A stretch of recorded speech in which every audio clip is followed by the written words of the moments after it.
Hospital Food by Laura Sanders. Colin walked along the dimly lit corridors of Heatwell Hospital. There was something eerie about hospitals. He had never liked them. The lifts, the hospital porters, the way the medics busied themselves, oblivious and in a world of their own. He was clutching a bunch of orange croissants, a get well card and a newspaper, the Daily Mail, for himself. He was visiting his sister Maybelline.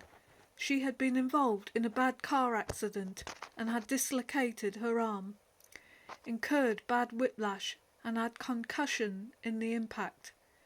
He was hoping to see her up and about, but knew she would more likely be lying in a hospital bed. He looked at the ward signs. It had gone relatively quiet for a hospital dealing with emergencies. He could see patients in their beds, on wheels, lying there, or some were sitting up with visitors crowded around. Some had hospital gowns on. Others had been walking about the wards with their own night clothes on. It was a sad sight to see all these people. They looked almost ghost-like. The wards flashed up as he progressed: rhesus, gynae, orthopaedic, oncology. His sister was in A&E, Ward 11, Idmiston. She had not been there long, since yesterday evening at 8 p.m. hours approximately. She had pulled out at a T-junction and had failed to see a car hurtling along at speed, and bang! It had totally been her fault, and the sound of the impact could be heard even in the local vicinity. He soon found her. She was sitting propped up, her arm bandaged and in a sling, and with a neck collar brace on. She still looked dizzy and unwell.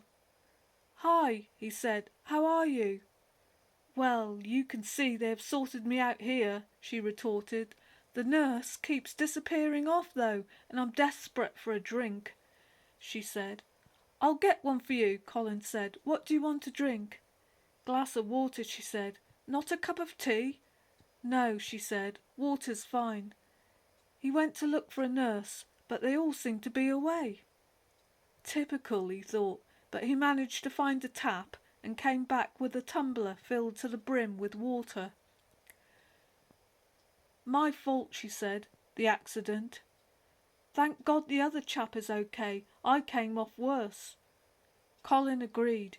"Your car is a write-off. We'll sort it out, don't worry," he said. "It's been towed to the local garage, Hendy's, and the other chap, Brown, is claiming off your insurance for damage to his VW. "That's okay," she said. She knew her car Sweet Pea was a goner. It was a green Renault Clio. She had loved that car too. They chatted about the accident, how it had all happened. He would have to help her out, but she would have to stay in hospital longer, and would be discharged the next day, and was still under obs with her concussion. However, her nurse had vanished. Lucy. Where was she? "I'll pick you up tomorrow afternoon," he said, "about 12ish. "Okay," she said. "I'll be fine by then. Not too good at the moment. Can't wait to get out of here. It's awful. Never liked hospitals." "Nor me," he said.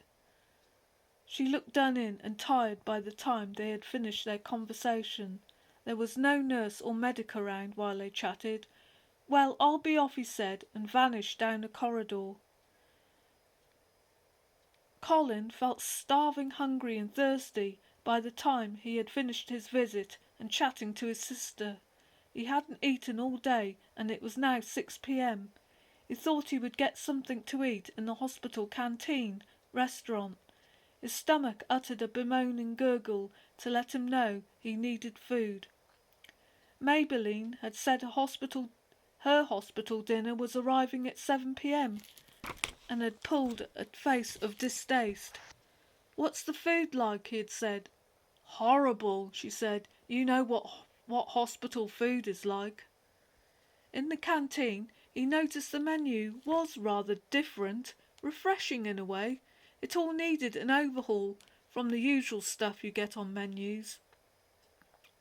On the board was steak and heart pie, braised liver, barbecue ribs, black pudding, tongue sandwiches, special sausages, crispy meats, mixed grill, as well as the usual jellies wobbling on plates, cakes and pastries. There was a pudding, Adam's apple and custard.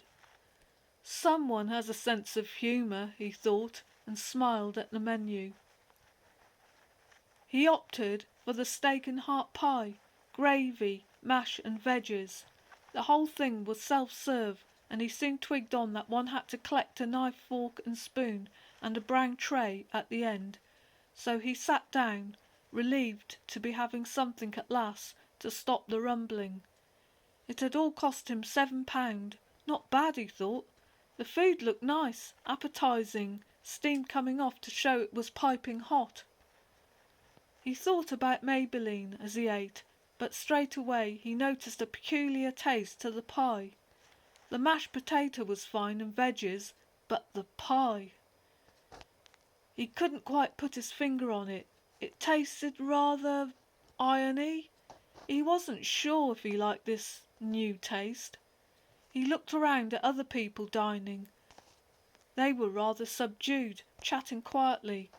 Then he noticed two big-made chefs come and sit at a table near to his table. He couldn't help but overhear their conversation. Horror filled his mind when he caught the drift of their words. They said they were running out of body parts and that the freezers were nearly empty. Not enough people dying. Food will suffer, needed more fresh organs. He caught these few words, enough to make him feel repulsed and aghast. They had lowered their voices, but he was able to catch the main words, and had pretended he was reading the newspaper he had bought earlier. He realised that the tantalising menu he had read earlier was made up of dishes using various human body parts, and that they'd been used in the food. The organs had been taken from dead and dying patients. He got up suddenly to visit the toilet, where he retched up and got violently sick. He had eaten human heart and steak pie with plenty of gravy. This had accounted for the strange taste. He realised he had to get to Maybelline and warn her before it was too late for her. They were looking for dead bodies to use in the hospital cuisine. He had to keep saying it. He was so much in disbelief that this was happening. What sort of hospital was it? Were they all vampires? They like human blood. He had seen plenty of horror pictures about vampires drinking blood, but these were ordinary people with no fangs. He thought he must be in a dream, or was he just going nuts? He came out of the toilet, about to see his sister, when two chefs who had sat near him earlier approached him. One was holding a large serrated knife. "This one is ideal," they said. "Need fresh blood." Colin fainted. He realised too late he was going to be used and butchered for hospital food. He'd never liked hospitals. They always seemed to him such scary places.